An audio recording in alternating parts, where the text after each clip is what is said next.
Hey, this is Carlos Sampson with California Statewide CDC Team Sampson, where we specialize in providing the best financing solutions for business owners who want to own their own real estate. Today, we have Rusty Williams and Chris Roth, two hotshots from Lean Associates, to give us a little market insight. But first, why don't you guys give us a little information about yourself? Yeah, well, thanks for having us. Happy to be here. This is Chris Roth. I'm Rusty Williams. Chris and I have been in the business for 20 plus years. We've been partners now for just over 10 years. It's been a great run. We have a great team behind us. We specialize in representing buyers and sellers and landlords and tenants for industrial real estate here in San Diego County. Happy to be here today. Yeah, thanks. Appreciate it. Thank you guys for your time. So why don't you give us a little insight on how business has been this year, especially compared to last year, maybe prior years as well? Well, I'd say it started out really good, and then the Fed had to get involved and do what they're doing, right?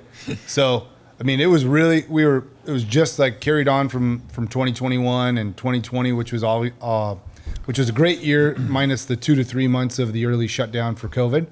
But then when the Fed rates started happening, it really messed up the debt markets. And then we've gotten a lot of retrades on the escrows that we've had going.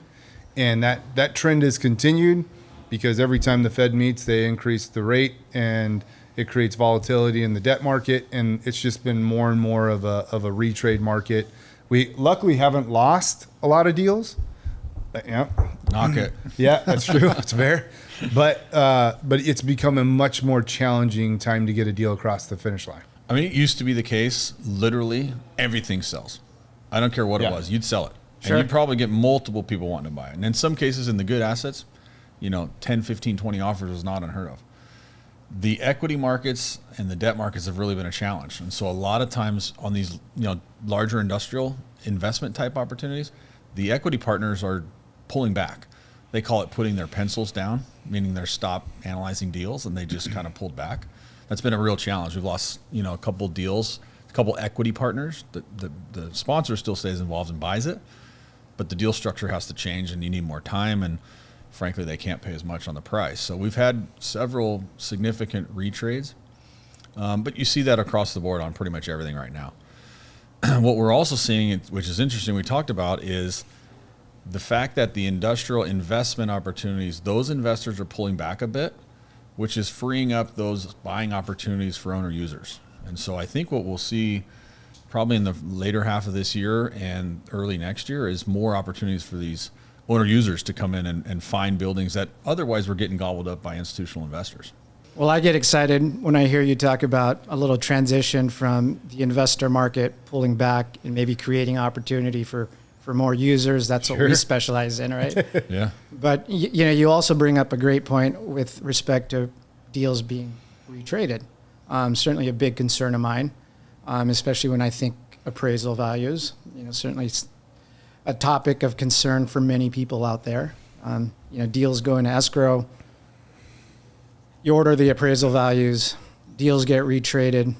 You close escrow 60 or 90 days later.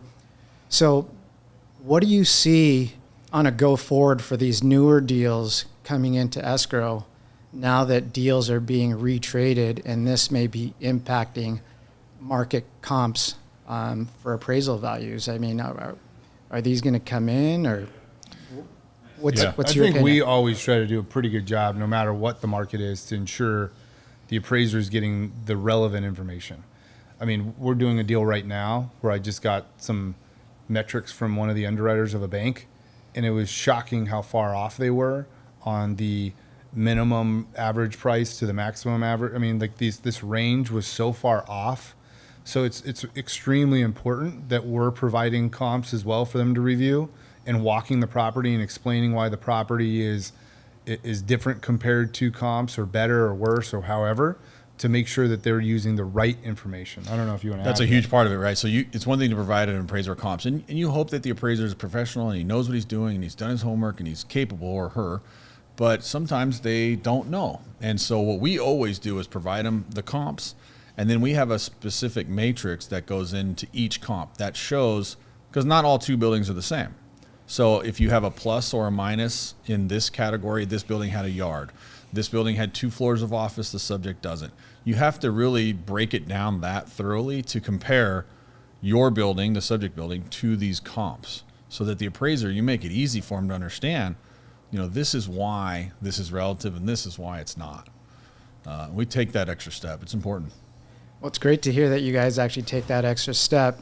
I don't think it's very common amongst brokers to actually do that and get that intimate or Right. involved with the appraiser. Well, it's important for us to make it Believe happen it or not, too, we right? don't get paid unless the deal actually closes. So we're pretty motivated to get it done. Yeah.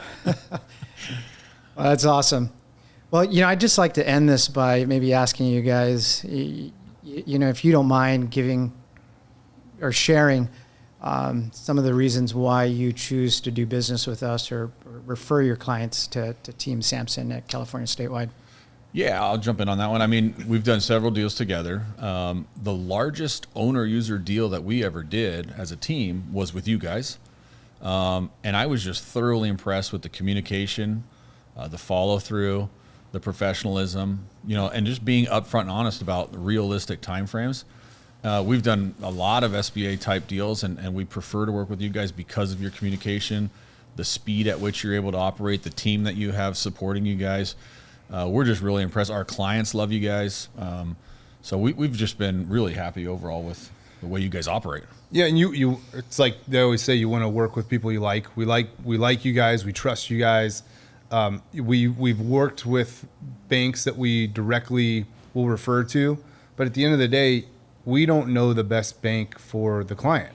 So we'd prefer to send them to you, who has no skin in the game as to what bank it goes to. You're looking to set them up to make a successful, get them in the best bank possible with the best rate to make sure the deal closes. So that's just been our go-to now, is just to make sure we get them over to the CDC, give them to you guys, and make sure that you place the client in the best spot.